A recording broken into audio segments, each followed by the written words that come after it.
Ho-hum, another week, another cosmically crazy controversy when it comes to an Ontario Progressive Conservative riding nomination. Indeed, PC nominations have become so contentious in recent months that riding association presidents are appealing the outcome of at least two contests. At issue, numerous irregularities. For example, in Ottawa West Nepean, there were concerns about ballot box stuffing that allegedly occurred there earlier this month. The winner, Karma McGregor, beat out Jeremy Roberts by 15 votes, even though there were 28 more ballots in the box and people registered to vote. Meanwhile, officials with the Newmarket Aurora PC Riding Association are challenging the April 8th nomination of candidate Charity McGrath DiPaolo, noting that the nomination process and election had been tainted by a blatant breach of the nomination rules. One of the most damning irregularities in Newmarket Aurora was that supporters of rival candidates, Tom Vey and Bill Hogg, were actually physically blocked from approaching or speaking with Tories who were bussed in for the nomination meeting. In the aftermath, PC leader Patrick Brown announced he has retained the services of private sector auditors PricewaterhouseCoopers to ensure the integrity of future nomination meetings. Yes, the Banana Republic tactics are getting that bad. And it seems to be getting worse, not better. Consider the drama that unfolded in Richmond Hill last Sunday. For starters, we ran into a familiar face in Richmond Hill, namely Bob Yasek, a former PC veteran who is now the leader of the Trillium Party. Yasek tends to show up at PC nomination meetings because, well, it's good for business. Even though sometimes the party brass call the police on Bob, claiming he's creating a disturbance. Regardless, Yasek says he tends to run into so many disgruntled Tories, which he's happy to recruit for his party. In any event, given the allegations of rigging and ballot box stuffing that occurred in the high-profile riding of Ottawa West Nepean, I asked Yasek, what's going on? Well, that's a $64,000 question. Nobody knows what's going on behind the scenes. And it's not allegations of ballot box stuffing. There was 28 more ballots inside the box. So it was ballot box stuffing. But they declared that the candidate that had the most ballots won, even though there was by 17 votes, I think it was, that the candidate won. So clearly that swung the vote one way or the other. Nobody can say for sure. The sad part is that the PCs... that Patrick Brown decided they're going to get outside auditors to audit the nomination process. Yeah. You know what that says? That says an absolute distrust of the process. And I think it was the president of the party, Rick Dykstra, I believe it was him that said that the Constitution is just guidelines.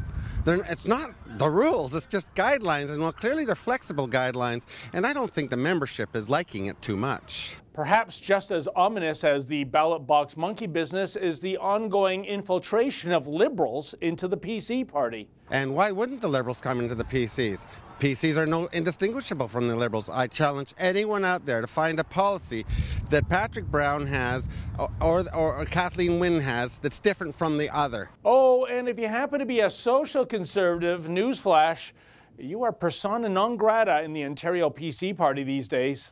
I think Patrick Brown is quoted as saying that they have an extreme vetting process to make sure that social conservatives don't hijack the agenda. That's not very inclusive. That's not very inclusive because one thing I know about politics, the democratic process says every opinion should be heard. Speaking of social conservatives, that descriptor could be applied to the person who was considered to be the front runner in Richmond Hill last week, Daisy Way. She was running against Ted Leader, another longtime Tory and someone also hailed as a superb candidate. But just a few weeks before the nomination meeting, a newcomer, Lara Coombs, suddenly entered the race, and in dramatic fashion to boot. In just a few weeks, Coombs was somehow able to sign up a staggering 1,200 plus members.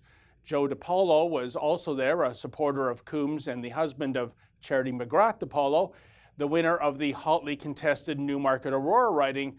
But DiPaolo insists everything is being done according to the rules, or as the party likes to call it, the guidelines. In Newmarket Aurora, there was no impropriety of any kind. There was simply a fact that Charity McGrath got got more supporters that put down their $10 and cast their ballot than the other contestants. And wasn't there an allegation of people physically being blocking from voting, or? Well, allegations are made by the ones who aren't successful. Every nomination, there's a winner, and there's 2 or 3 people who think the contest wasn't fair. In some cases, the allegations may be true. I can speak to Newmarket Aurora, and I know that was an absolutely well-run nomination. The party officials did their job, and the voters made their choice. And today they're going to do the same thing here in Richmond Hill. And I'm hopeful that as the day goes on, Lara Coombs will emerge as the winner because she sold the most memberships, and she's going to get the most people out to the ballot box. What's more, Joe believes those PC members complaining about the voting results are, well, sore losers. That's what this is. It's sour grapes. Patrick Brown is an exciting leader. He is going to form a government 2018 by all accounts. According to the polls today, there's a lot of people that want to be a part of that. And the ones who aren't getting the chance are a little bit bitter, but that's natural. It's something that happens. And as for the allegations that Patrick Brown is embracing Liberal policies and that an increasing number of Liberals are infiltrating the PC party, DiPaolo says this strategy will likely benefit the Conservatives in the next election. Well, can't speak to that, but we've lost 4 elections in a row, and that means more people have voted for the Liberals than for us. So we've got to get some of those Liberals over to our side to form a government. So there's no question. Now, I did attempt to get some insight from Lara Coombs regarding how she amassed so many memberships in such little time. She apparently anticipated the question, and the interview was abruptly terminated. Well, Lara, how do you respond to a lot of PC people have told us that there are so many? Thank you so much. I've got to run. Oh, you do? Okay. But thank you so much. Okay, then. I so much appreciate it. In any event, a stream of people for the 3 candidates continued to meander into the Toronto Montessori School to cast their ballots last Sunday. And when the polls closed and the ballots were counted, an absolutely remarkable thing happened. Voting ended in a 2-way tie between Lara Coombs and Daisy Way.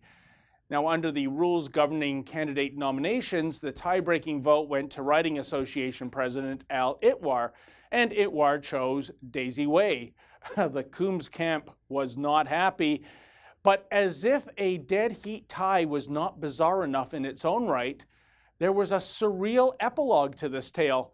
Namely, Coombs supporter Brian McLean claims he was prevented from casting what would have been or could have been the deciding ballot. The reason? McLean is disabled, and incredibly, the party booked a venue that isn't handicapped accessible. We spoke with McLean after Daisy Way was declared winner. I was not able to cast it due to the fact that this school and venue is inaccessible, and I could not get in there and vote for Lara Coombs. And that is indeed who you were going to support. And incredibly, this vote ended in a deadlock, a tie. So in theory, I guess, are you alleging that your vote could have made the difference? Absolutely it could have. Given that McLean maintains he was prevented from exercising his right to vote due to his disability, he's now contemplating filing a complaint to the Ontario Human Rights Commission. Absolutely. It's 2017, and we should be more open and I should be allowed to do what everybody else can do. I mean, the knowledge is there. We have the ability to appeal, look after everyone. And I was, like many people, denied that, and it's just wrong. It's just wrong. So this story might not be over yet. There might be an epilogue in terms of the appeal process. I guess they'll do whatever they need to do, and I just, again, I cannot. The fact that they don't have a facility for all people in this day and age, 2017, it's wrong. Period. End of story. Now, for what it's worth, we reached out to the Riding Association President Al Itwar and the winning candidate Daisy Way, but both declined to come on camera. We also reached out to an executive with the PC Party of Ontario, but our query as to why the party chose a building that wasn't handicapped accessible remains unanswered. But at the end of the day, yet another PC riding nomination ends in controversy and bitterness, peppered with allegations of rule breaking and improper conduct. So, what else is new in Ontario PC land? For the Rebel.media, I'm David the Menzoid Menzies. Like what you just saw, then click subscribe below and never miss another Rebel video.